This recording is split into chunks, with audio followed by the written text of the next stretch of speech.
This is Writers on Film, the only podcast dedicated to books on cinema.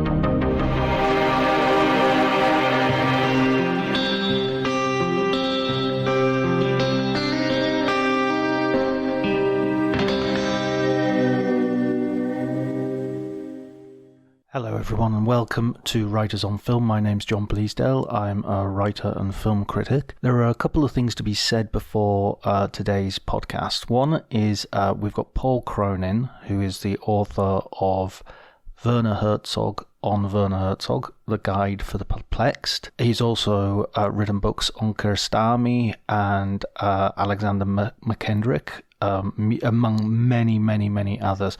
We had so much to talk about that we did talk for quite a long time, as you can hear during the episode. It's about an hour and a half. So instead of cutting up the episode, I've just left it as one long conversation so you can hear it organically as well. The other thing to mention is the sound quality, specifically on my end, isn't great. And so what I've tried to do is switch between two different sound sources. But occasionally when we're talking over each other, you'll hear the recording from Paul's end, and so my voice might come across as a little bit tinny, but I've tried to make it as smooth, and hopefully it won't distract you, though now that I've said it, you'll probably be listening out for it, so I'm sorry about that as well. In fact, I tell you what, the conversation is so long, I'm not even going to bother asking you to subscribe or anything like that. I'd rather you just enjoy the conversation.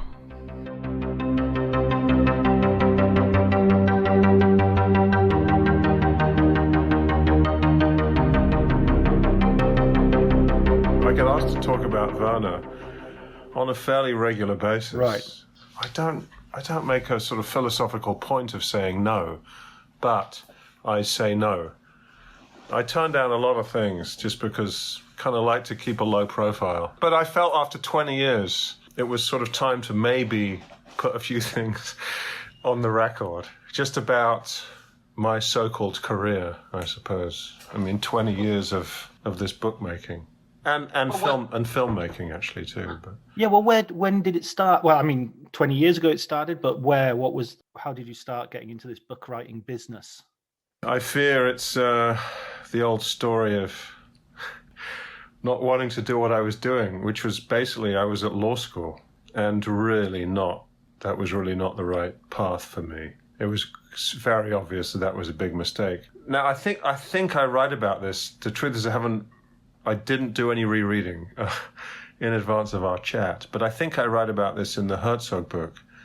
And this is also my opportunity to pay homage to someone whose name may have come up in other conversations, certainly would come up in the conversations of anyone interested in film books who came of age, as I think we probably did, late 80s, something like that. And that fellow was Walter Donahue at Faber and Faber. I actually had a chat with Walter the other day, just to fill in some gaps, because he's an extraordinary fellow, and basically I wouldn't be sat here talking to you if it weren't for Walter. I basically was having a miserable time at law school, and had seen Walter's name alongside that of John Borman on those projection books. And it seemed that every Faber film book had acknowledged Walter as some kind of authority figure. So I vividly remember I basically one Wednesday morning decided that I wasn't going to go to any more classes. And I just wrote a letter to Walter Donahue. And it basically said, "You don't know me, Mr. Donahue, but I've never been more certain of anything in my life, which is that I have something to offer you. I have all your books, your being Faber and Faber's film books, on my shelves here. And I feel that I should like to be given some kind of opportunity." It was very cheeky, but felt like the right thing to do. Anyway, so that was a Wednesday. I was sat at home on a Friday evening. I've since learned that Walter would often stay late at the office. My memory was it was, 7, 8, 9 p.m. The phone rings, and it's Walter Donahue. And he says, "Well, look, I got your letter." He's a very low-key guy. He's American-born. So it's an American guy running Faber film books out of London. Okay, fair enough. And he says, my assistant, who happened to be Richard Kelly, who did those wonderful books on dogma and Alan Clark. Yeah. I'm sure you know that material, and has since become a novelist. Walter said Richard's going away to the Cannes Film Festival, so it was more or less exactly 21 years ago now. Right. And he said, come in on Monday morning. I can't pay you, but you'll see how the operation works, and we'll just chat. And Monday morning, I was basically sitting in the office of Walter Donahue, Faber Film Books, thinking, wow, this is exactly where I need to be. Not just want to be, need to be. Yeah. I mean, I was not that young by that point. I was in my late 20s. And I just hadn't really I had a sense as to what I wanted to do. I'd never interviewed anyone before, never written anything to speak of. Right, you'd not been you tried your hand as a critic or anything like that? Oh, no, nothing. I've never been paid to give my opinion on anything, and I will never be. No, I'm not a critic. Right. I mean, if you want to frame what I do these days, I feel I'm a historian. Right. So that was good. That was good being there for a few weeks, working with Walter. Walter, by the way, doesn't just do Faber Film Books. He edits, as I understand it, he has edited Paul Auster's work for decades. Right. He doesn't just do film books. And he told me the other day that when he first met Wes Anderson, he walked into Wes's apartment, maybe in New York, and there was a whole shelf of the black Faber film scripts. Those books had a profound impact, I think, maybe on a small section of our generation. No, absolutely. I totally agree. I mean, I remember I was doing my degree at Liverpool University, and there was a little shop called the Blue Coat. The Blue Coat Art Centre is still there, but they would do kind of remaindered books, I guess they would be, and that I would always go down there because there was. Every now and again, you would get a Faber and Faber film book, and that would be the sort of like the gold in the mine, Stacks of the beautiful black, with the little sort of clapperboard on the front, and then the interview books. I was at Manchester University, and I remember it must have been 91 maybe. Tarantino came through town to play Reservoir Dogs at. It's terribly embarrassing to not remember the name of that really great repertory cinema. The Corner House, was it? Corner House, which has since gone, I think. Went to the Corner House multiple times a week, and Tarantino showed up. And I mentioned Tarantino because it was the script of Pulp Fiction, which I think pushed the Faber film list into a kind of different league. It sold many, many, many tens of thousands of copies, as Walter reminded me. He also, just to historicize it, it's interesting, those of you who know the history of Faber, Walter was brought in actually to work on the film list, and there was a certain amount of, I'm not going to say cash around, but Faber had more than they had previously expected because of Cats. Do you know about this? No. Because T.S. Eliot worked at Faber.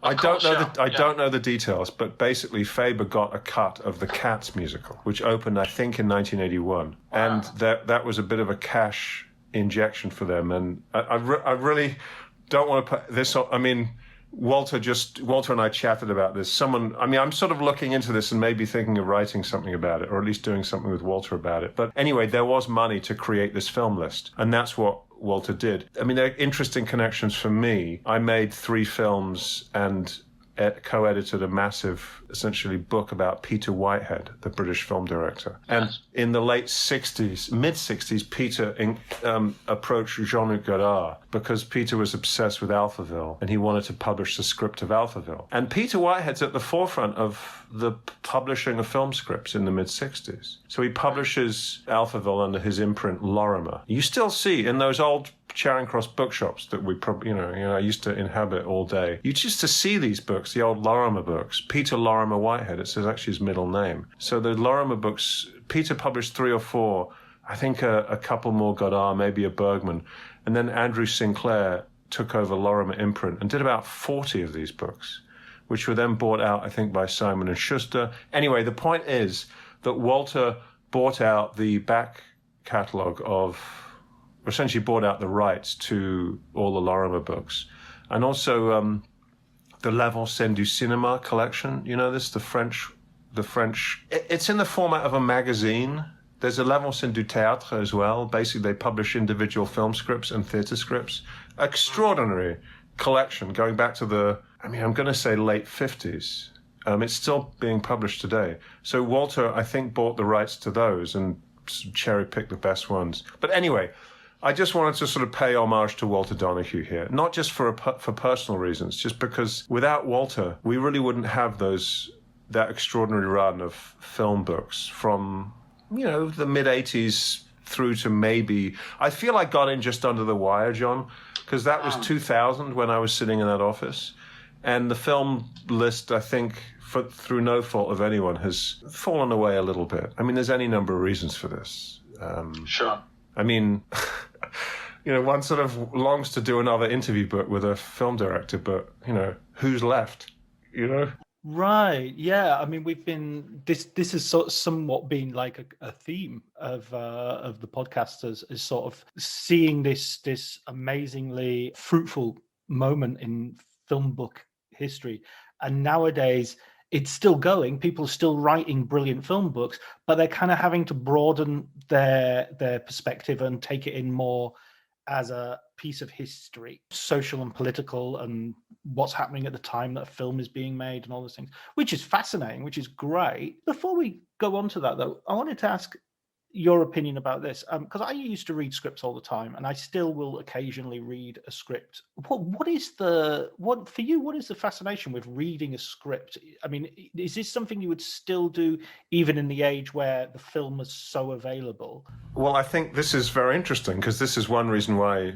the Faber film list, to go back to that again, really dropped away, because people could buy DVDs and they could listen to audio commentaries. And they could do any number of other things other than read the script. I mean, for all my talk of Faber film scripts, I don't remember being... Look, the part of my interest in that as a younger person was I still have a book fetish, basically, and I enjoyed buying those, and yeah, I'm sure I read some of them. I mean, for example, I do vividly remember reading the Three Colors trilogy script, the Kieślowski film, and I was moved to tears by the end of it just by reading the script. I thought that's an impressive achievement. But much more interesting, John, is generally what I read now in that context, which is early draft scripts of things like for example, I'm sat here at the moment working on. We may later talk about McKendrick. I've spent a lot of time working on Alexander McKendrick. I'm sat here at the moment reading a script of a film that he wanted to make but never achieved production on in the mid-'60s. And that's fascinating to see why, or how this thing may have played out on the screen, why McKendrick didn't like it. I've got his notes about why he found the script to be lacking. So I don't know. I don't read a lot of scripts these days. To be honest, I don't read a lot of film books these days. I mean... Perfect guest for my podcast. Yeah, I confess that I don't read any... I read very few academic film books, that's for sure. Right. I mean, I have a PhD, but I really find... I'm almost embarrassed to tell people that. I don't feel I'm an academic. I like to think that the work that I've done in terms of film books is more craft-based. It's not criticism, it's not maybe history, it's craft. I think the Herzog book, the interview book I did with Werner Herzog, the book I did sort of kind of in conjunction with Abbas Kiarostami, and certainly the McKendrick book, which I edited after his death, I feel are all very much pointed towards craft. I feel that's the most useful thing I can offer the world at this point. Werner was never about to sit and write that book, nor was Kiarostami. And of course, McKendrick was dead, so I feel that was a constructive use of my time. I still do. Oh, well, I mean, I read the Herzog book last week, I think, and had been pointed towards it. I've got a Herzog story as well, because I met him when I was in Cannes. Met him at a party on the beach in Cannes, and he was with his wife, and he received some award, and that was why he was there. And I very timidly approached the table because I'm not very good at networking or doing any of that sort of stuff. And I just said, I'm really sorry to disturb you, Mr. Herzog, but I'm a huge fan of your work, and I just wanted to express my appreciation. And he sort of excused himself from the table, stood up, and took me to one side and just said, "Well, what are you doing here? What's your role?" And I said, "Well, I'm a critic, so I'm writing reviews and stuff and interviews and stuff, but I'm also got a screenplay, and I'm sort of going around trying to generate some interest." And he said, "Well, then you're not a fan. You are a colleague." One of the reasons I wanted, I think one of the reasons I wanted to chat with you, after having really turned down so many opportunities to do so with other people over the years, is that no matter what anyone ever says about Werner Herzog, writes about him, tweets about him, he is the loveliest, sweetest, fluffiest guy I've ever met. I just saw him in Los Angeles last week, and yeah, I'm glad you mentioned his wife Lena, because for those in the know, it's a twofer. You get Lena with Werner, which is fantastic. She is extraordinary, right. And just sitting with the two of them having lunch. I saw Werner's I went to see his new film. He showed me a new film. His new film and new documentary he's made or is making. I have great love and affection for those people. I just wanted to say that. He's been nothing but, I wrote to him after 3 weeks of sitting in Walter Donohue's office in central London. I don't really recall what I was doing. Not much, I think, just sort of shuffling papers around. And Walter he's a kind of mad scientist. He would pop in trying to find his glasses, but they were on it. They were on his forehead. He hadn't noticed, kind of thing. He's that kind of guy. I basically said, "Why has no one ever done a Werner Herzog interview book?" And my memory of this is Walter saying, "Well, people have written to us, but I didn't like their approach." I remember thinking, approach? You just sit and talk to the guy, don't you?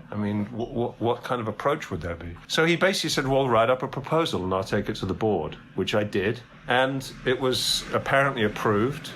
At which point, then I had to get Werner on board. And at that point, he still had an office in Munich. And I think I must have got the fax number from the website. Anyway, I faxed him. Basically, rather formal, rather uptight, kind of English approach. "Dear Mr. Herzog, I think it would be an excellent idea if blah, blah, blah, blah, blah." Fax comes back. Basically, "There will be no Herzog on Herzog." It's from Werner. And I was really shaken. I'd clearly invested a lot emotionally in this idea. And I that evening, I just kind of dashed off another fax, which was, I'd like to think, more laid back, more open. I don't know if it was more honest, but it was more something. It was longer. It was 2 pages, and it, in the broadest terms, explained why, not necessarily why I was the right person to do this, although presumably I did mention that, but why this in and of itself was a good idea, i.e. this interview book. Yeah. And he faxed back, basically said, "This changes things. Let me look. Let me see. I'm going to be in London." He was to be in London at some point shortly thereafter to work on a film called Invincible, which is a very interesting film, a sort of Holocaust, World War II film. And then just last week, I don't know how it came up in conversation, but this initial interaction between us came up, and he basically said yes. Something like, I think he was just being nice. He said, "Yes, I felt the intensity of your request," or something like that. But 21 years later, it's all water under the bridge, etc. The book's done, and there will not be another edition of that book. But I think Werner's an extraordinary guy. He's full of great stories, and it's nice to have them all in one place, basically, between the covers of that book. It's one of the funniest film books I've ever read as well. Really? I think he's the king of bathos. He just has this way of building up this huge thing, and then he just undercuts it with a line. Like he was talking about the bad lieutenant in them shooting it, and a hurricane coming in, and we're going to go out and we're going to film Nick Cage's, and then they decide, let's not bother. And he has this phrase, and then the Hurricane Gustav, I keep doing an impersonation of his voice, which I shouldn't, but Hurricane Gustav hit the town a week later with all the strength of a spinster's fart. That's right. I remember that line. Yeah, that's a good one. That's just you couldn't. I mean, you couldn't invent them. If you were inventing a fictional director, you wouldn't be able to come up with that stuff. I get an email a week, John, from someone either telling me that book is something of as an important text for them. And then the last line is also, by the way, can you put me in touch with Werner? Can you put me in touch with Werner Herzog? I mean, I don't know. The book seems to have taken on some kind of, I'd like to think, I think it goes beyond film. I mean, as I mentioned to you, there's a kind of rather tentative methodology behind the three big film books that I've done. Big, I consider them to be. Sure. They were big for me. The Herzog, the Kiarostami, and the McKendrick. The Herzog book really is all about perseverance. I don't know if one is going to learn a great deal about filmmaking from that book. I hope so, but it seems to me that it's more about, good God, look what this guy did, dragging a ship across a mountain, etc., etc. I better get up in the morning and get to work. The Kiarostami that's perseverance. The Kiarostami is poetry. Some kind of very subjective way of looking at the world and an ability to represent that interestingly to audiences. And so precision poetry, and McKendrick is somehow... Sorry, perseverance is Herzog, poetry is Kiarostami, and McKendrick is somehow a precision, because there is a great structural approach to his way of certainly teaching narrative cinema. And so the three Ps, it seems to me, you need all three of them. Without precision, everything's a bit of a formless mess. Without perseverance, nothing gets done. And without poetry, it's all kind of by the numbers. So without really trying, I like the kind of tripartite approach to the whole thing, So like I say, it's about craft. I do a lot of teaching of 18-year-old film students who are just starting at film school. And I've just listening to them and working with them over the years, I'm increasingly convinced that this kind of 3P approach, or at least an understanding of the three, is important. I would never push it on anyone. It's my personal opinion. It's working with those two very closely for years, and McKendrick long after he was gone. Although that material still has so much life to it. In fact, ironically enough, at the moment, it has more life than... Well, Abbas is gone, but my work on McKendrick is a very live project. I'm working on 8 McKendrick books. Yeah, I saw. I mean, that's amazing that there's that much material. I just found some more in LA. I met his son in a storage unit, and he pulled out another box of material. It just keeps on coming.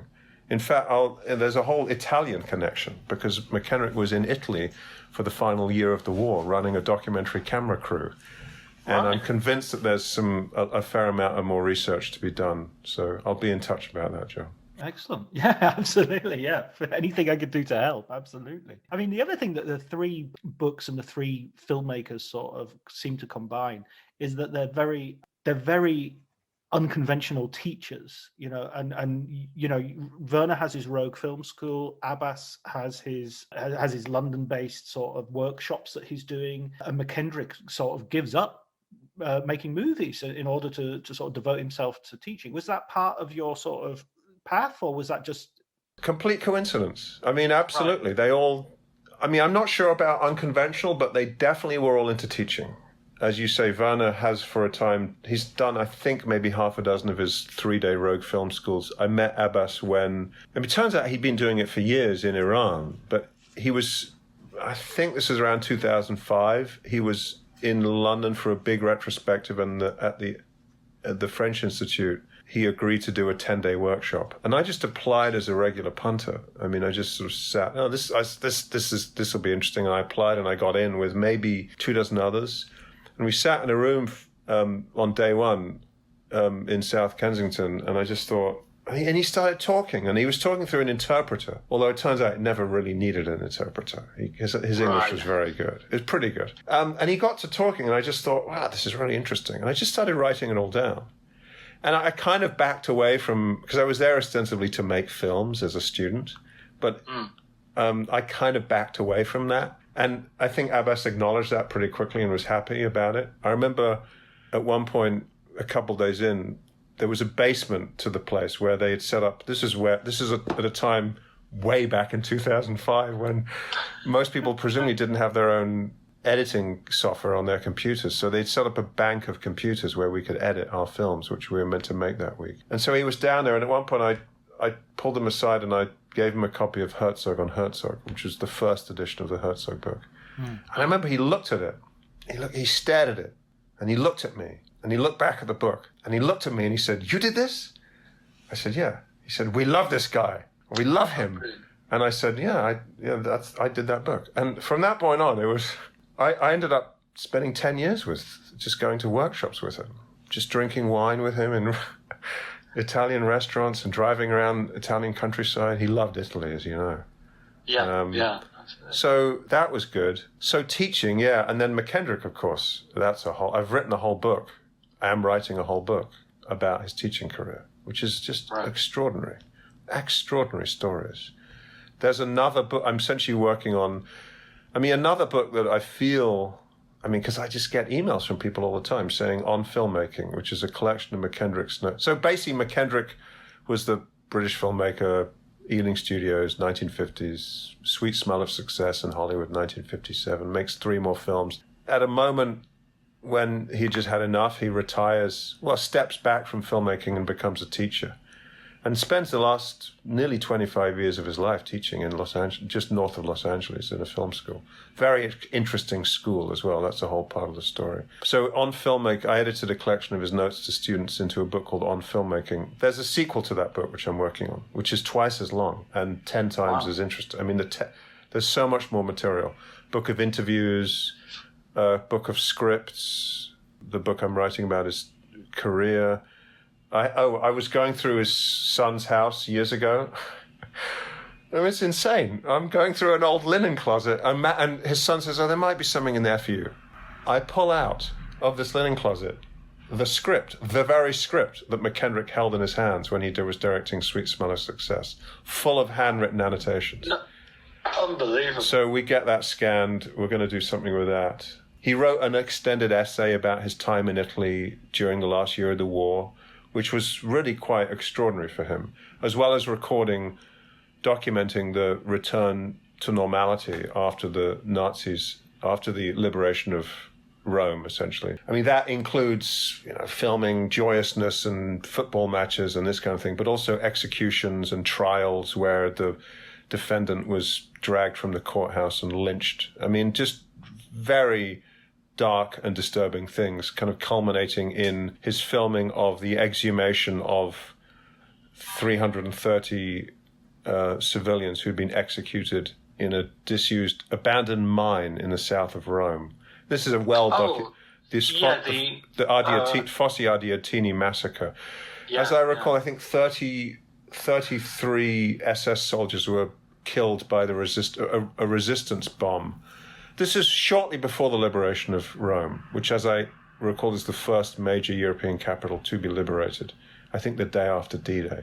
Anyway, so they arrive in Rome and they're sent down to film the exhumation of this site. It's, of course, years later, McKendrick writes this extraordinary essay called The Death of Comedy, in which he writes about this experience and how filming the exhumation of these bodies, who'd been down there by that point for weeks, taught him everything he needed to know about comedy. Because he talks about how at one point one of the soldiers he was working with, it's all very unpleasant, but grabbed one of these corpses and the head rolled off. And everyone just burst they couldn't stop laughing, he said. Everyone just was almost in tears. So this basic notion of that which is extraordinarily funny, looked at from any other point of view, is extraordinarily unpleasant and grim. That's a sort of very loosely put, very badly put tenet of his comedy. But anyway, so there's lots of McKendrick stuff to come. That was the massacre. Just to be clear, I think if I remember rightly, so the SS were 30 guys were killed in a bomb, and then they chose a list of 300 sort of random Roman. 10 for 1. So I think 330 SS, and they decided to make an example. As I recall, one can read. I'm fairly certain. I wouldn't swear by this, but Fellini and Visconti were in the neighborhood and were nearly picked up and sent to the Fossi Ardeatini. It was somewhat random. I don't think they emptied the prisons. I have to check. There's a vast literature on this, which I've yet to get to. But McKendrick wrote an extended essay about his time there. I also found in the National Archives in London and DC weekly cables that he wrote explaining what he'd been doing. So I'm working on a rather massively annotated edition of this essay. I mean, McKendrick's a unique figure. And please let me know, folks, if there's anyone of his stature of a narrative filmmaker who had an equally important career as a film teacher. And I don't mean just popping onto campus, for a year and teaching a class and then going off to make more films. I mean, he absolutely quit cold turkey, basically, in 1969 and spent 25 years working on this career of articulating that which had been previously a wholly intuitive process for him, and here's an extraordinary filmmaker, really a brilliant filmmaker, I think. But he turns out to be just as good, if not better, a teacher. I mean, he understood how to, as I say, turn these kind of intuitive processes that he'd been working with. He never went to film school. He never went to any college for any length of time. Completely self-taught. I think that's what I meant by unconventional, in the sense that all of these are not people who are going through some sort of formal apprenticeship themselves.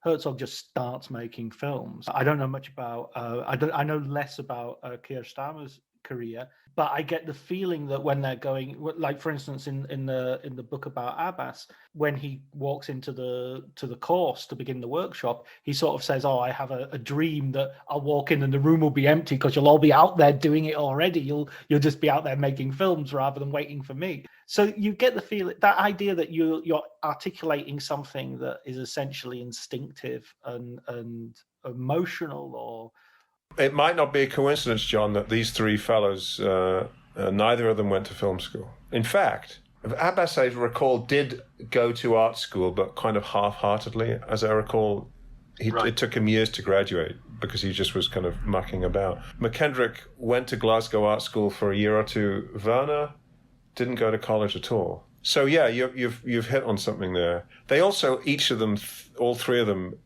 certainly articulated this, two of them directly to me and in other places. And McKendrick, you cannot but notice this. All three have profoundly audience-centric approaches to cinema, to filmmaking, and to their teaching. It may come out as self-expressive. In fact, it inevitably always does. But from the point of view of how we may learn from them, they have profoundly audience-centric approaches to things. And I very much appreciate that. I mean, McKendrick would go on about this endlessly. He happened to teach in a kind of bastion of self-expressive art, CalArts, California Institute of the Arts, where he was the founding dean of the film school there. I mean, it's known these days for being the place where all the Pixar animators went, starting in more or less the mid-70s. But certainly for the first few years, it was a place where you kind of went to just be an artist. The notion of McKendrick stuck out like a sore thumb there because he was always pushing craft on students. And that was generally not the way things were done at CalArts. So for that reason alone, he's an interesting figure.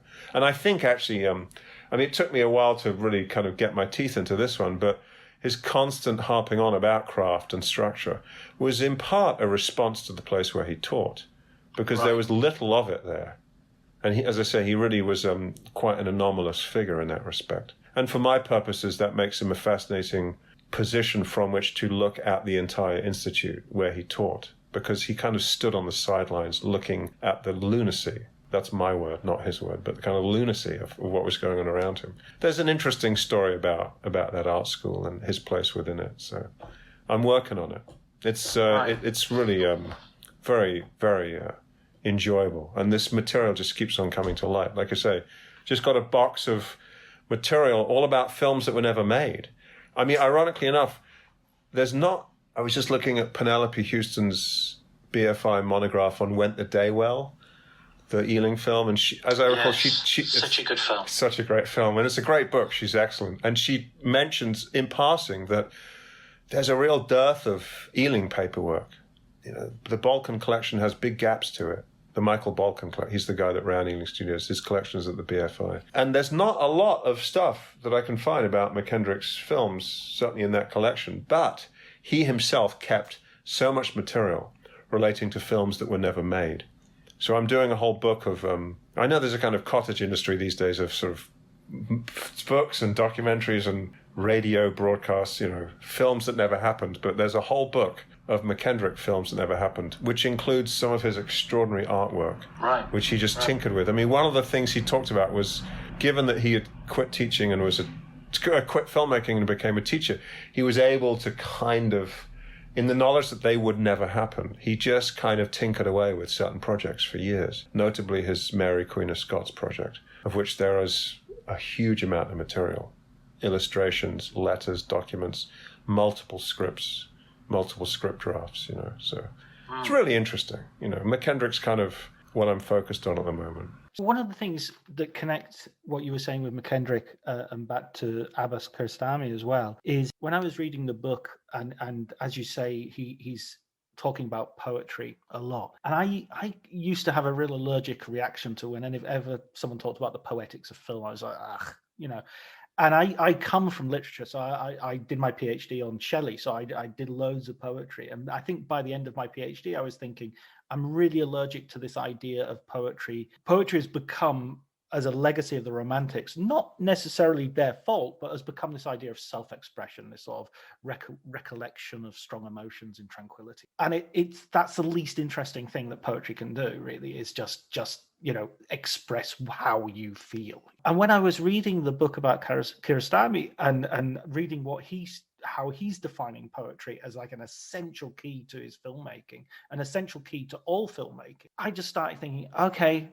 maybe this has become a prejudice of mine. Maybe I need to shuck this off, because it really, and I was watching Close Up, and there is a shot that actually Werner mentions in Herzog and Herzog of a paint can or a can of some sort just rolling down the street, and the shot just follows it, because the guy who's standing there, who's kicked it, he's watching it. He's waiting for someone to come out the door, and that's the only thing that's happening, And I just thought, wow, yes, that's poetry, because that's what Christopher Ricks would have called the sort of white space at the end of the line. That's the That's it. That's the Kiarostami gap, That's exactly what it is. I mean, this is all fascinating hearing you talk about this, John. I have no great insight into this other than, it seems to me that the notion of kind of Kiarostami's poetry, I'm not sure if there's a difference between poetic cinema and kind of poetically inflected cinema. Cinema as poetry, poetic cinema, I don't know if there's a difference. But, Abbas would just talk about, but he's by no means the first, surely, but this notion of just giving the audience room, really. Giving the audience room to fill themselves. And I think that's really the most important way that he equates cinema with poetry. It's that strange mixture of sort of economy and space, the economy of you're not going to write a novel, but at the same time, there's this space that allows, which is sort of paradoxical in a way. Well, it was the final, it turned out to be the last workshop, Kiarostami workshop I went on. It was in upstate New York, and he did another 10-day workshop. They were more or less 10 days, a kind of week and a weekend. Actually, as I recall, he told me during that workshop that he was very seriously thinking about doing a 6-week workshop in America where students would make a feature film. Briefly, the structure of those workshops was, as you kind of point out, ideally he wanted us to just be out filming anything at all, just so we could come back later in the day and show people what we'd shot. There were editing suites in London. As the years ticked on, people would just bring in completed films. And he would just sit and comment on them. It was a very kind of low-intensity workshop. But during the last workshop, I met a guy called Iman Tavasili. And Iman he's essentially a medical doctor here in New York. And got to talking with him. We'd had lunch every day. And I said, I forget if I'd been to Iran by that point to visit Abbas or I was about to go. But I said, Iman, I read all these books on modern Iran to try to give some context to Kiarostami and to really understand, his films and his approach to life and poetry. And, because Iman himself could quote, reams of ancient Persian poetry. And I thought, there's something here I've got to get my head around. I've got to go to Iran. I can't do this book without going to Iran. I mean, I spent time in Munich with Werner, and I went to his home village in the Bavarian Alps. There's a sort of geographical connection I feel you've got to make as well. So I said, I have to go to Iran. Anyway, Iman said to me, he said, you're doing it all wrong. I said, this is all wrong. Modern Iran has nothing to do with Abbas Kiarostami. Ancient Persian poetry. That's what you've got to do. And we got to talking about that. And by the end of the workshop, Iman and I, we lived few miles from each other in Manhattan, me downtown, he uptown. He said, I've always wanted to translate some of Abbas's poetry. And by the end of the 10-day workshop, we'd agreed that we would meet, a couple of weeks later and start this project, which lasted 2 or 3 years. He had to be at work by 8 a.m. So I would get up at 4:30, get the subway uptown, and we'd sit for a couple hours and we'd translate poetry. I speak no Farsi, let it be said. He would prepare a very broad translation of these poems, and we'd sit and go through them, sometimes spend half an hour on a 3-line poem. What exactly is Abbas talking about here? Anyway, we ended up years later with, I think, if nothing else, and I have to take him at his word here, Iman said there were lots of spelling mistakes in the originally published editions of Abbas's poetry in Iran. So we corrected those, and we put out, I can't even remember now, John, there's 3 volumes of Abbas's original poetry, this kind of haiku-like, aphoristic, imagistic poetry. I mean, each one is kind of an image.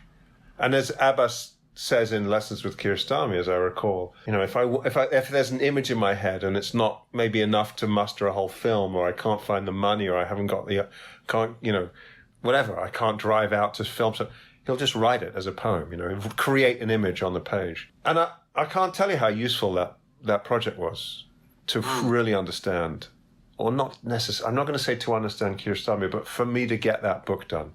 So the 2 books, In the Shadow of Trees is the collected poetry, which we did. And then Lessons with Kiarostami is the kind of my, it's written in Abbas's first person, but it's sort of my documentation of those workshops. And I feel the 2 work very closely together. So that's really the only insight I feel I have into this kind of film and poetry. I mean, there's no question that when it comes to Kiarostami, the films and the poetry and the art installations and the photography and the painting is all part of one big process.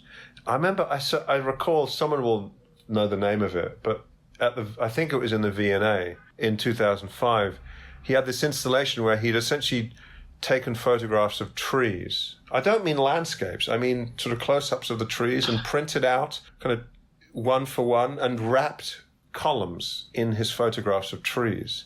Right. And I maybe put a soundtrack to it, and it was this little sort of tree installation in the Victoria V&A. It just is all part of the same project. And when you in his house in Tehran, just endless huge format photographs and paintings, and he would sit. I remember he would sit. There was always someone with him, just some young, bright, digital kind of person, computer literate person, and he would sit on his sofa. So I think he was working on some kind of version of 24 frames. But I remember vividly, he would sit on the sofa several feet from the computer screen, watching what his kind of assistant was doing. And he had a very long stick. It must be like 4 or 5 feet long. And there was a sort of soft cloth taped to the end of the stick. And he would just sit there, and he would lift the stick when there was something that needed to be adjusted in the image that was being worked on the computer screen. And presumably so he didn't scratch the screen, that's where he taped the cloth to the end of the stick. And he would just kind of point to where on the screen that this assistant needed to, and he would just lay back and just watch this image take shape. And I got the same vibe from him when I sat with him for a considerable period when we went over to a friend of his in Tehran who had an enormous printer. I don't know the details of this printer, but the kind of thing that would take hours to print out an image of a big size. And Abbas just sat there for hours watching this thing kind of spit out line by line. He was just entranced by this machine. He was a very interesting guy, but also he just, he liked to just drive around, drink, not at the same time, drink wine. I got lots of photos of him. I just took a lot of photos, all the photos in Lessons with Kiarostami I took at the workshops. Right.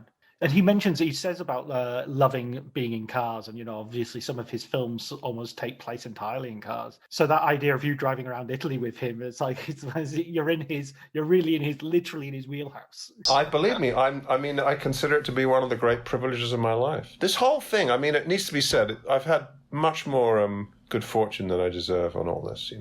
Drinking beer with Werner Herzog in Munich, driving around cars with Abbas Kiarostami. Peter Whitehead, who I've mentioned, was an extraordinary guy. I was best man at Peter's last wedding. I think it was his last wedding. I can't even keep track.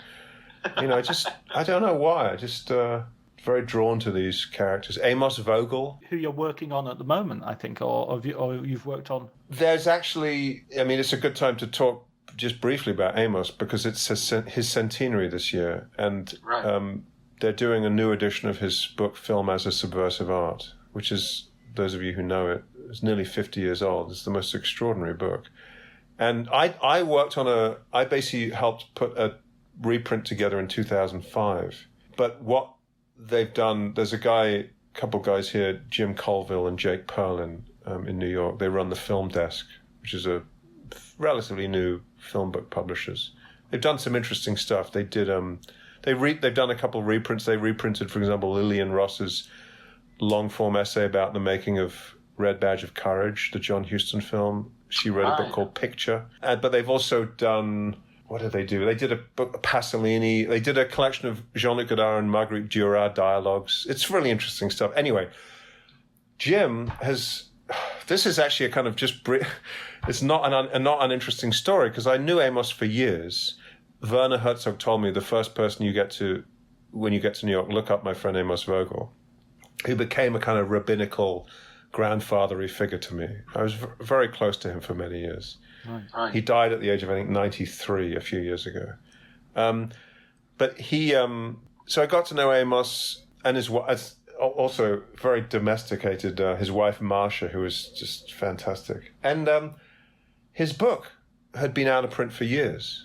So, the chutzpah, I wrote a letter to George Weidenfeld of Weidenfeld and Nicholson, who had published the original book, who also happened to have been Amos's second cousin. They grew up together in Vienna. And I basically said, this book has been out of print for years. Generally, if that happens, the rights revert to the author. Would you be able to write Amos a letter to let him know that the rights have reverted to him? And the next day, George sent a letter to Amos, which basically said, you own the rights. Amos signed the rights over to a friend of mine who had a little publishing company, and we did a 2005 reprint. Anyway, cut to, 16 years later.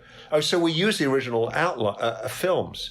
Random House sent me the original layouts of the book, and we just used those. But kind of amazingly, and this is really, I think, an achievement, Jim Colville here at the Film Desk in New York has resourced all the 10x8 prints, completely typeset the book, corrected all the mistakes, because Amos, made a few mistakes along the way, spelling mistakes, a couple factual mistakes. At one photo has been changed, as I recall.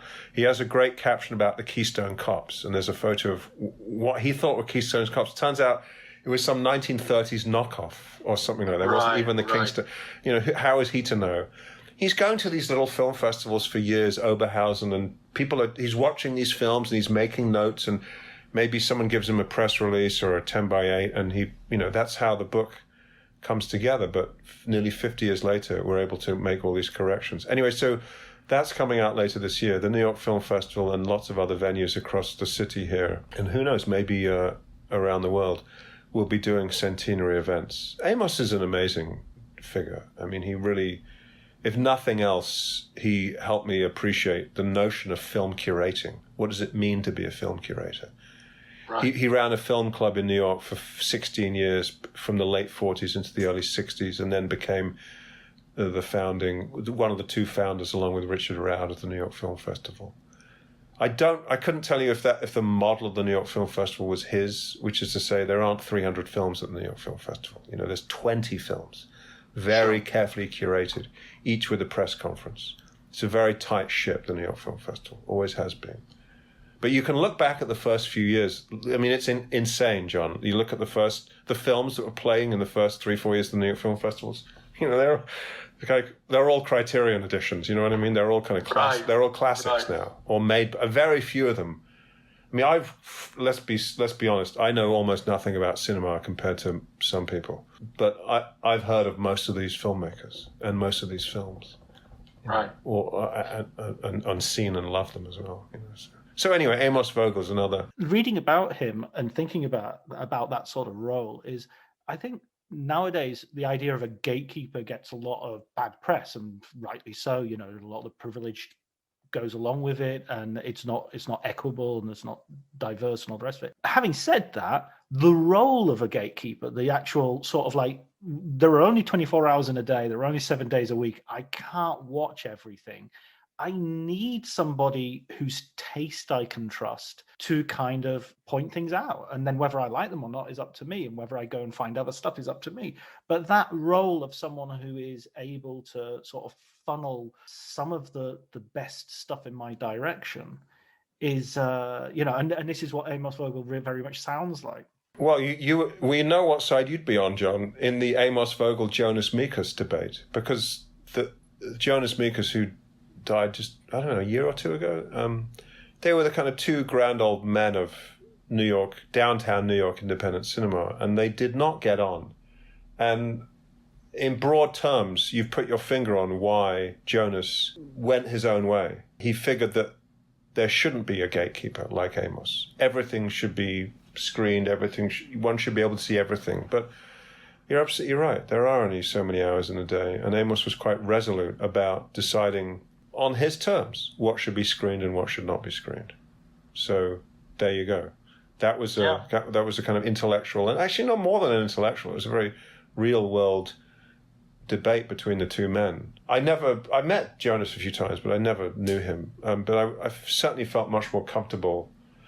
In a way, I mean, Amos was the kind of underdog, because by the time Amos had stepped back from the New York Film Festival and more or less was about to retreat into a teaching career, that was only when Jonas Mekas set up the physical institution Anthology Film Archives in New York City, which is to this day remains one of the most important homes of, let's just call it, non-mainstream cinema in the world. So what I'm saying is Amos was kind of the underdog. Certainly by the time I met him around the turn of the millennium, he was, I mean, just going back to, if I'm anything, I'd like to think I'm a historian insofar as this year, as I say, it's Amos's centenary and people are trying to pay homage to him. I've got so many requests to use the interview footage I shot of him because apparently no one else bothered to do it. So I'm very glad I sat with him for all those hours and filmed that stuff. The film I made about him has been up on Vimeo for a decade. I just stick everything I do up on Vimeo. Right. So it's available. Yeah, I mean, there's no money in any of it, so why not just stick it all up? Including I just made a 15-hour documentary, which is all up on Vimeo. All the Peter Whitehead stuff I did is up on Vimeo. I don't quite. Anyway, there's no money in any of it, so if people can see it and use it, so much the better. Yeah, I mean, monetizing this sort of stuff is kind of to some degree missing the point, especially when you're preserving stuff as well. Sorry, can I just say, because I was not going to mention this, John, but this is a podcast about film books. The Faber and Faber did the Herzog and McKendrick books, and Walter's very nice about it. Didn't want to do the Kiarostami book. I had at least one offer, which I think I could have pushed through with the university press to do the Kiarostami book, but I kind of said, you know what? I have a book fetish. I kind of want a bit of a control freak. Let's just do this one myself. So there's a fine line these days between self-publishing and setting up a publishing company. But for all intents and purposes, I set up a publishing company. and worked with a former student of mine to design the book. And it's printed on demand, which is a very efficient way of doing things. There are some disadvantages to it. But I'll just say one thing, because, we all got to eat. I've made more money on the self-published, if you will, Kiarostami book than all my other books put together times several. I mean, really? Yes. Wow. I tell my own students, I rant and rave about them, to them about this. You must own your work.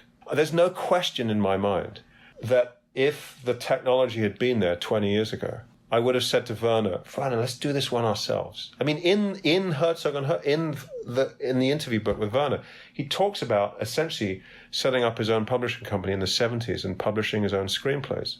There's no question in my mind that I would have told him, let's just do this one ourselves. We don't need Faber. We will make, if it were our goal, we would make a lot more money. A lot more money. And it's about owning your work. And I'm terrible about selling my work. I'm not that interested in getting out in front of my work. You want to keep a low profile. He says Cronin on a podcast. Yeah. Believe me, this is a very niche podcast. Okay, fine. This is the podcast people come to keep a low profile. That's great. But so own your own work as best you can is my rather pathetic advice on that. I mean, if paying the rent is important to you, then, I've had a very good experience with the Kiarostami books. And in fact, it's entirely likely that the 8 McKendrick books I will do myself. You do the same way? Yeah. Just complete control over them. It's not about the money. I just mentioned that as a kind of offshoot to being able to take the photos, choose the font, placement on the page. I had the image of the cover of Lessons with Kiarostami in my head for years, and I wanted to realize it myself. And the print-on-demand structure is pretty good. I wouldn't do a fully image-based book. There's no way Taschen are going to do their books print-on-demand. That's a whole other story. But for text-based books, it works very well. If you could recommend a book for our listeners, what would that be? What would be your...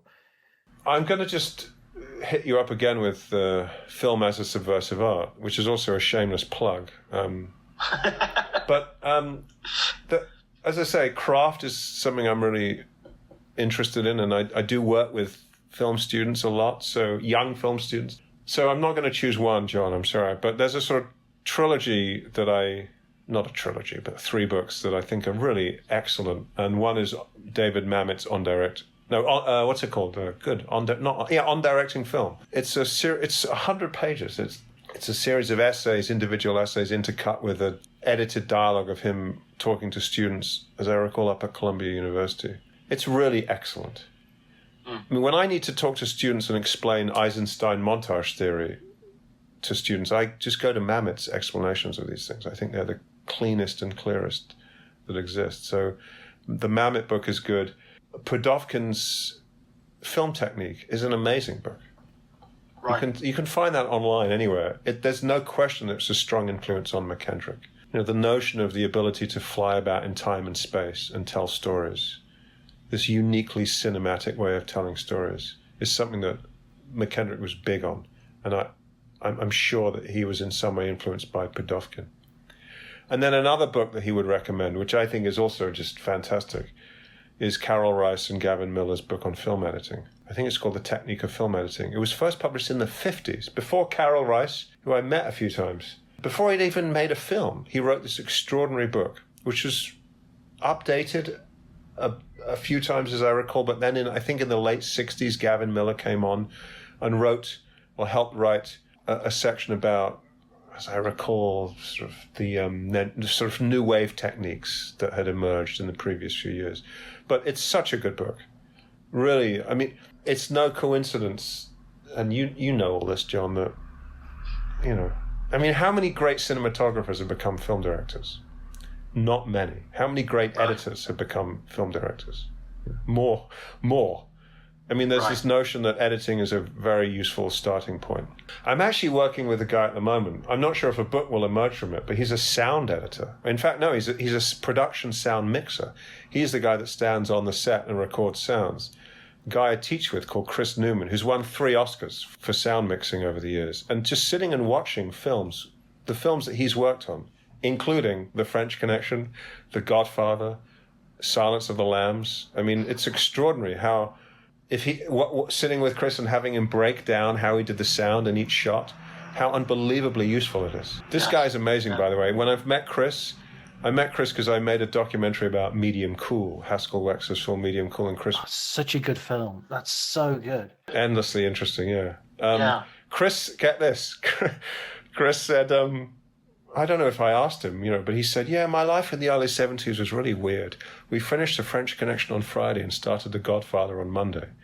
And I thought, bloody hell, stick with this guy. He's a really smart, interesting guy who started out in documentary filmmaking and had an amazing career working closely with Jonathan Demme and Milos Forman. I don't know if anyone's talked about Sidney Lumet's book, Making Movies. It's been mentioned, but nobody's recommended it yet. But that's I'm not going to recommend it. But Chris worked with Lumet. Chris Newman, this guy, worked with Lumet, and I was on the set of Lumet's last film, Before the Devil Knows You're Dead, just watching him work, which again is just an education, So, but anyway, the idea of editing as a kind of foundation for learning the craft of film is really interesting. But one other, if I may, John, which is a different genre. I think Richard Schickel, who is a very interesting film critic who died a few years ago, just a brilliant guy. I met him again a few times through Haskell Wexler.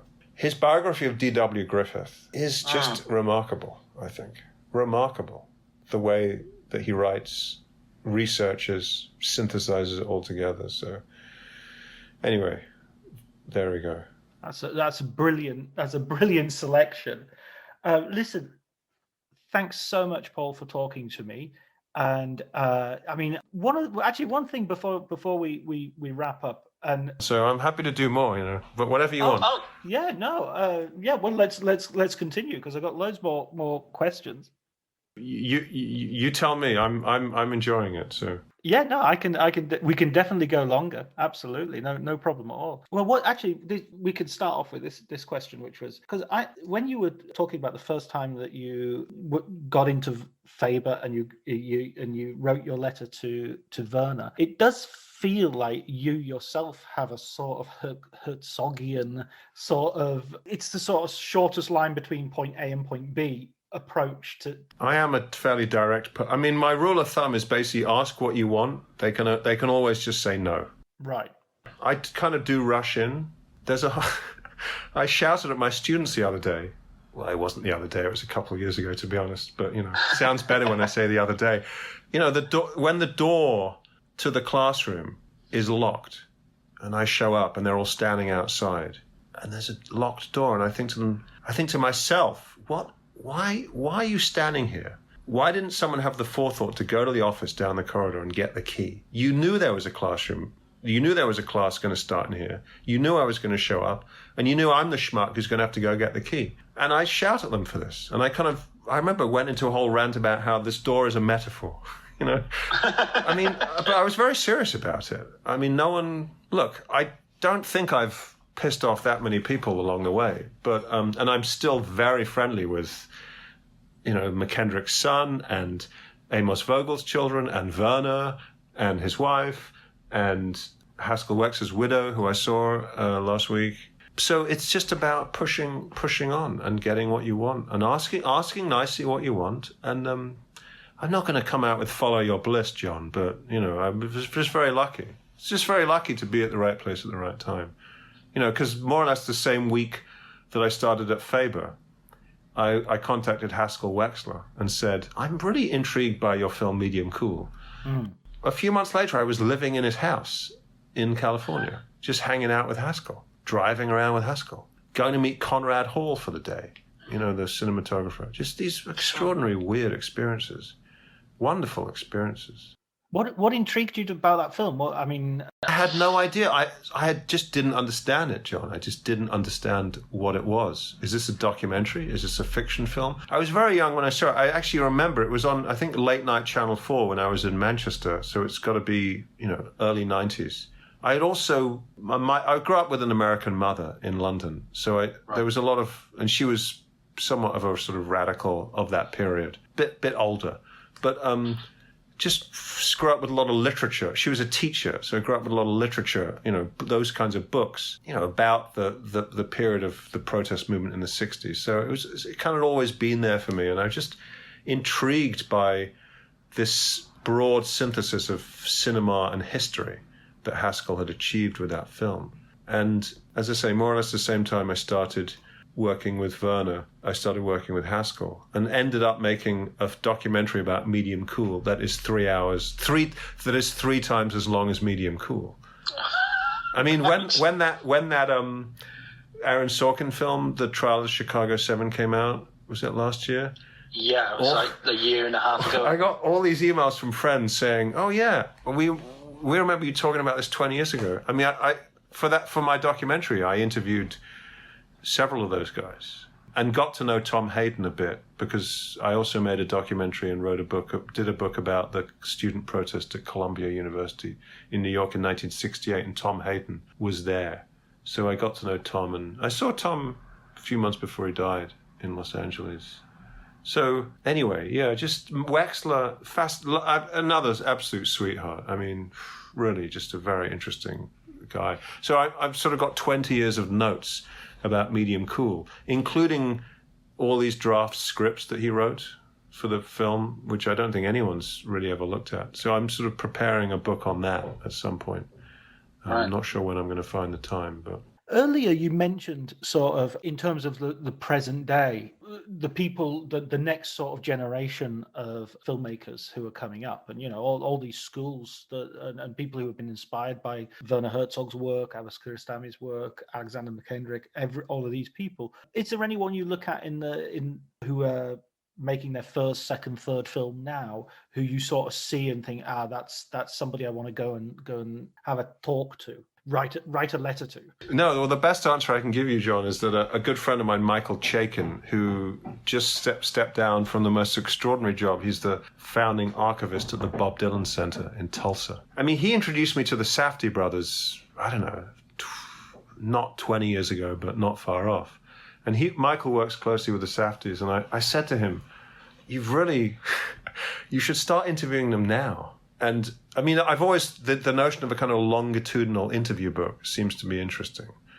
Not a collection, a kind of post hoc, posthumous collection. I've done 3 of the, it was my sort of entry point into all this, actually. I mean, I haven't mentioned, but I did there's this University of Mississippi series, the interview collections, and I ended up doing 3 of them. One co-edited with this guy, Michael Chaikin. We did one on Arthur Penn, which was also just wild, because at that point Arthur was just sitting up in his apartment on the Upper West Side in New York, and we would just go and hang out with Arthur all day. He was in good enough shape to direct, but no one would give him a job, so we just sat and chatted. But I've told Michael, I said, you've got to start interviewing the Safdies, he's very tight with them.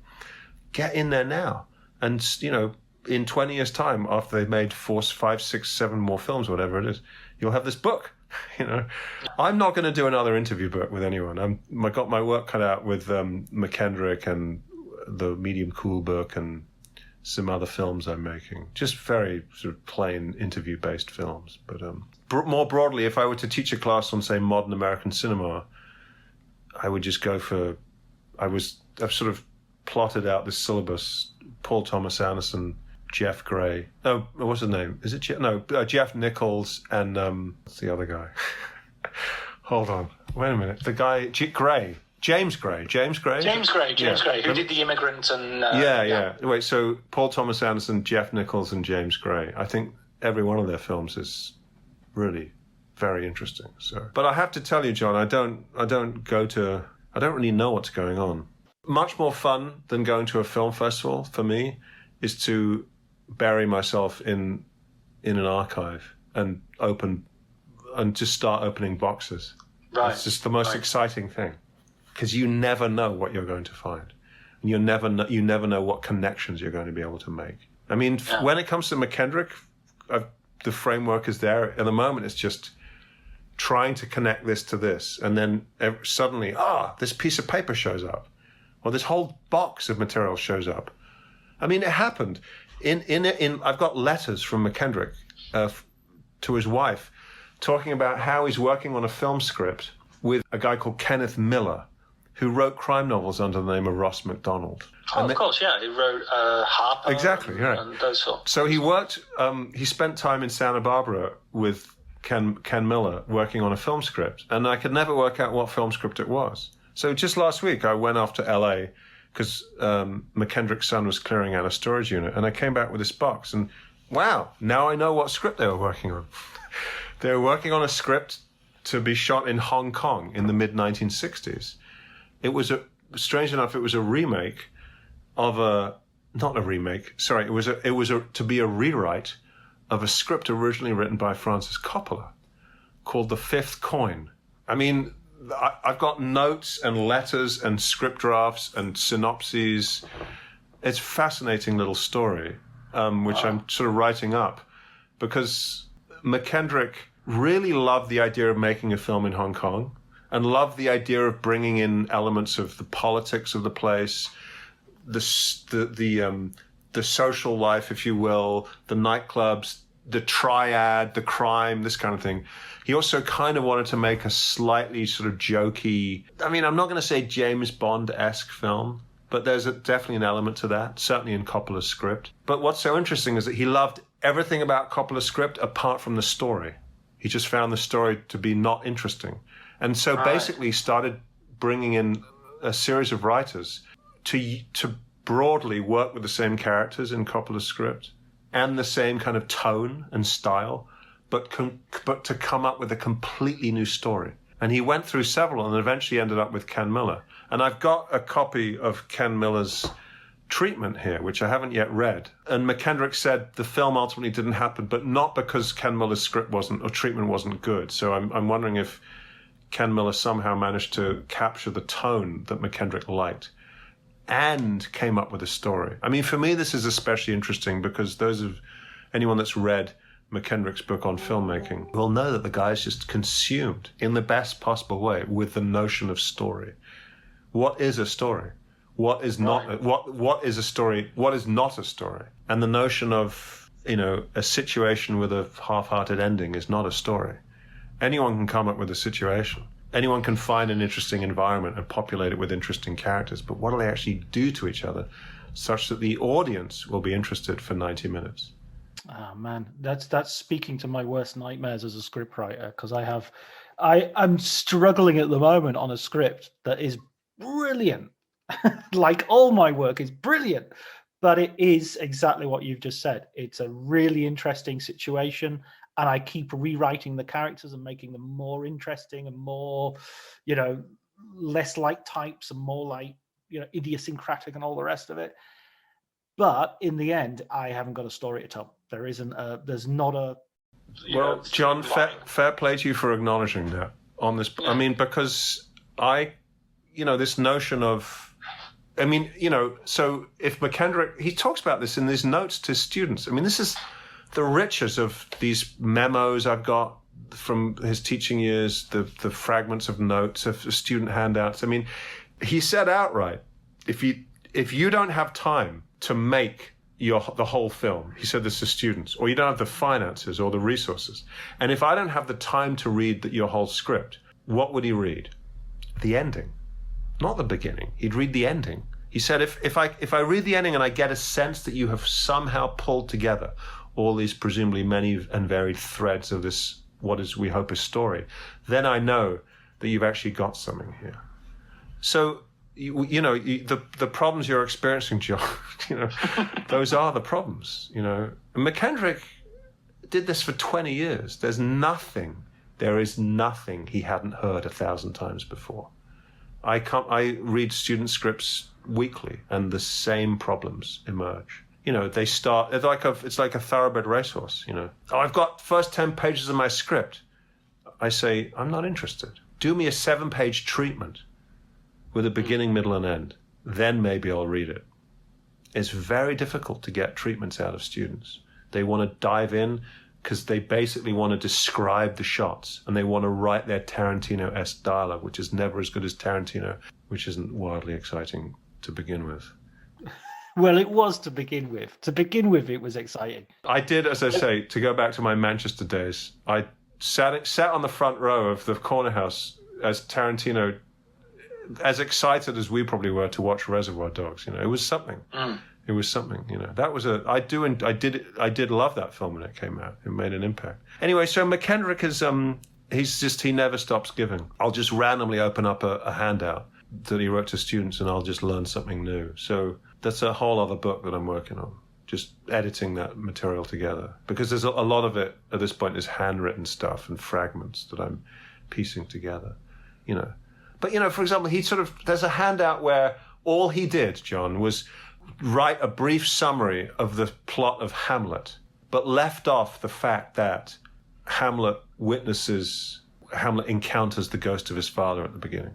Essentially, he sucks out of the story all dramatic irony. And what are you left with? Not much.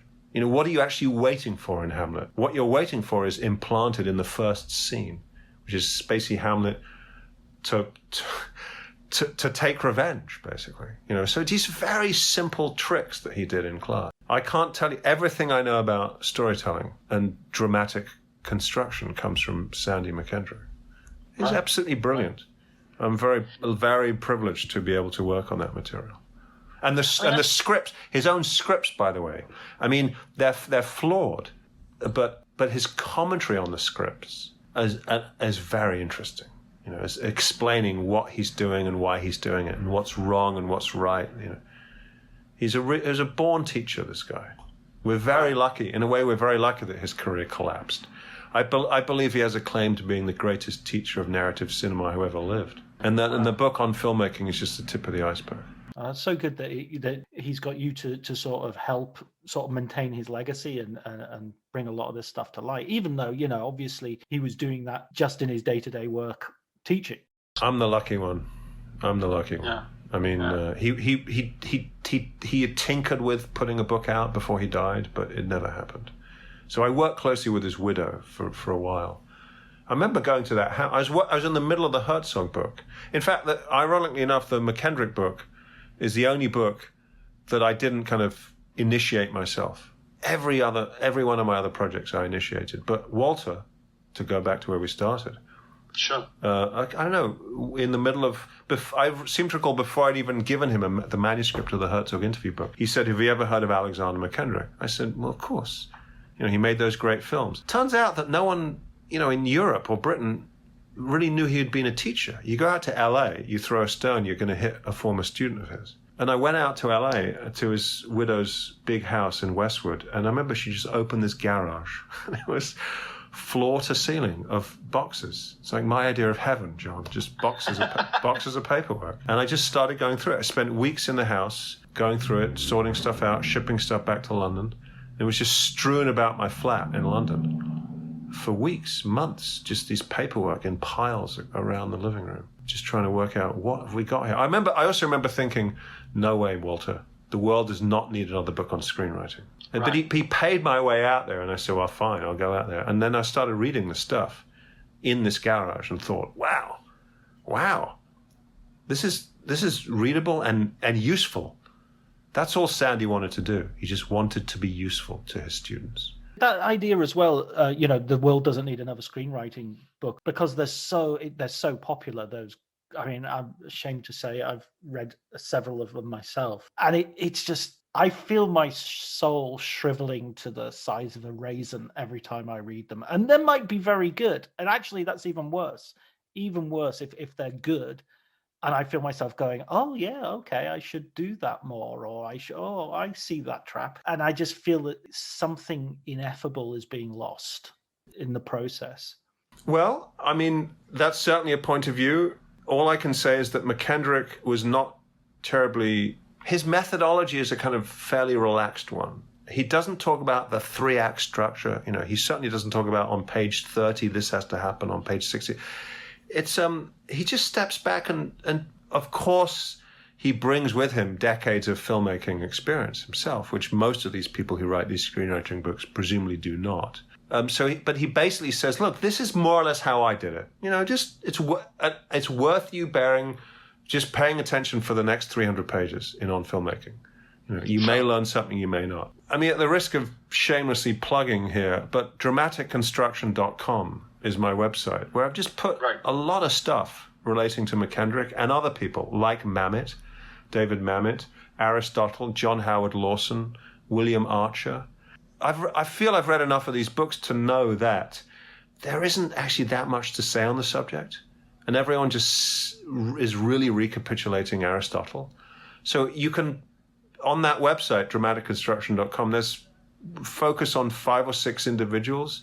You can discount, if you just choose any 3 of them, you're going to get the nuggets. I mean, you could just do Aristotle and McKendrick, or William Archer and David Mamet. I mean, it's all the same stuff. Something else, just briefly, you know, because I was watching a TED talk with, I think was it Andrew Stanton, you know, one of the Pixar guys, and he quoted William Archer, who was an old friend of George Bernard Shaw, wrote a book in 1912 called Playmaking, which is a really serviceable study of dramatic construction. He quotes William Archer, who actually is quoting someone else in his book, but that's an aside. The best definition of drama, right? Expectation mingled with uncertainty. It's absolutely brilliant. Once you unpack that, you really get to the heart of things. John, there's no way that Andrew Stanton... In fact, I talked to Pete Docter and Brad Bird, and they both said that they've since read McKendrick's book, and they love it. But I'm convinced that Andrew Stanton got that line from McKendrick. Whether he got a handout when he was at CalArts 40 years ago, or whenever it was, or he read his book. But the point is this. You know, I talked to a guy who has directed more episodes of The Simpsons than anyone, Mark Kirkland. Right. He's a brilliant guy. He studied with McKendrick. He said everything he knows about storytelling comes from Stanley McKendrick. McKendrick, you know, it's one thing to say that his influence is strong in many different directions, but at the same time, all he ever did was just restate Aristotle. Right. I mean, for years I did a 3-day workshop at the London Film School based on McKendrick. So, you know, sadly I can talk long and hard about this for hours, but the bottom line is that McKendrick is a great starting point to understanding all this stuff, I think. Well, I'm definitely gonna plug into that because, I mean, as I said, the books I've read were much more towards that. On page 36, this has already had to happen, or at the halfway point, there has to be a crisis. Or... Not the best way. Can I just just briefly again? I know I keep on saying briefly, but because I love this stuff. But the best use of any of that literature, John, any of those books, is as a toolbox. You've basically got to kind of do what they call, as I understand it, the vomit draft, right?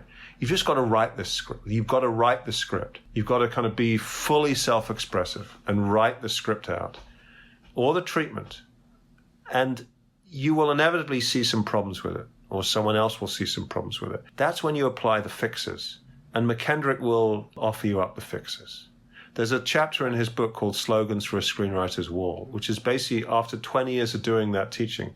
As I said, there wasn't a problem with a student's script or film that he hadn't encountered 1,000 times before. And he boiled his lessons down to a series of little kind of aphorisms and wrote them up on cards and put them on the wall. In fact, the originals are right there.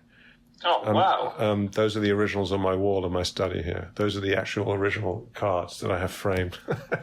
But the point is that it's a toolbox. The theory is as a toolbox. No one's expecting you to put up in front of your desk before you start writing a script. You know, dramatic irony, tick.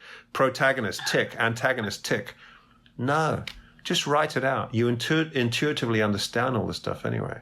And then when there are problems with it, that's when we bring in Sandy McKendrick. And I guarantee you, because I've done this endlessly in class, and I've never written a screenplay, but I do understand McKendrick, and I do understand his approach, and I do have a lot of his ideas rattling around my head. And I can read a student's script And I can say, you know what, this thing that happens on, let's say it's a 10-page script, this thing that happens on page 8, you really need to lay a fuse for that on page 2. It'll pay off much more effectively for the audience. And this character here, why is that character there? And last time I said that to a student, actually, it was interesting. They said, oh, that's interesting you mentioned that. We had 4 drafts of the script and only wrote that character in the 5th draft. And I said, well, it shows, you know. This character does nothing. This character does nothing. You do not need this character.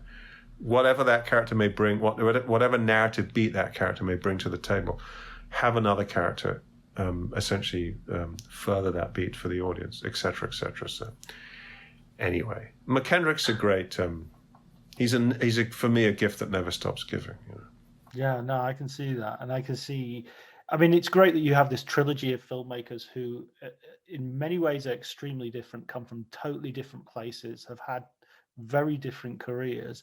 And yet there are these, and as you said, with the 3 Ps of perseverance, the poetry, and the precision, they're offering you different things, but there is something sort of non-contradictory about it, if you know what I mean. There is something you get a kind of holistic view of storytelling and the world of cinema, and dare I say, of life too. I mean, no, seriously, this notion of an audience-centric. McKendrick wrote a whole series of handouts about essentially, you have to look at things from the point of view of the audience. I'll look at students, I'll read student scripts, John, and these students will be working on these scripts for days, weeks, sometimes months. Everything is completely clear to them. This is all very obvious to them. But is it to us who are reading this for the first time? Hell no. It's a complete mess. They don't look at it from our eyes. And this notion of basically looking at things from the audience's point of view, putting yourself in someone else's shoes is, dare I say, not just a valuable lesson for screenwriting, but for life too. Yeah. Well, actually, that was one other, like, you know, you gave me the 3 Ps. I would also offer back to you an E as well, in the sense that. Thank you very much. No, we're not going to go back to Manchester.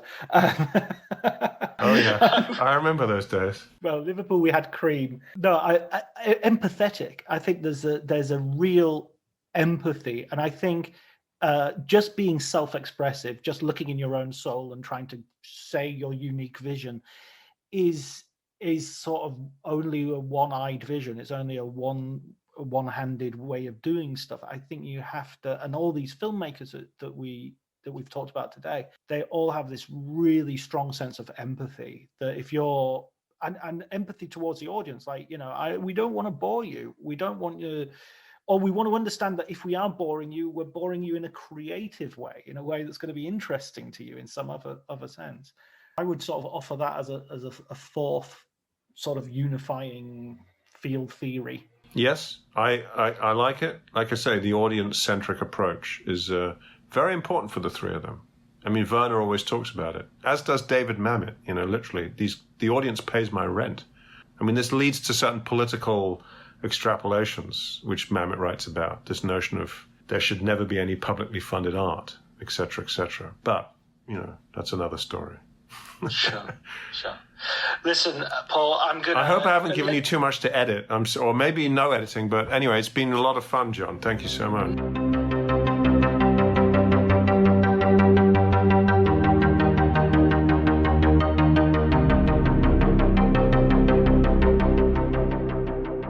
I hope you enjoyed that conversation. I certainly found it fascinating. I learned a lot. I learned a lot more than I expected, to tell you the truth. I thought it was going to be a good episode, but it turned out to be an absolute cracker. So I hope you enjoyed it as much as I did. All that remains is for me to thank Elliot Atkins for the music, Ali Harwood for the art, and you all for listening. Until next week, take care.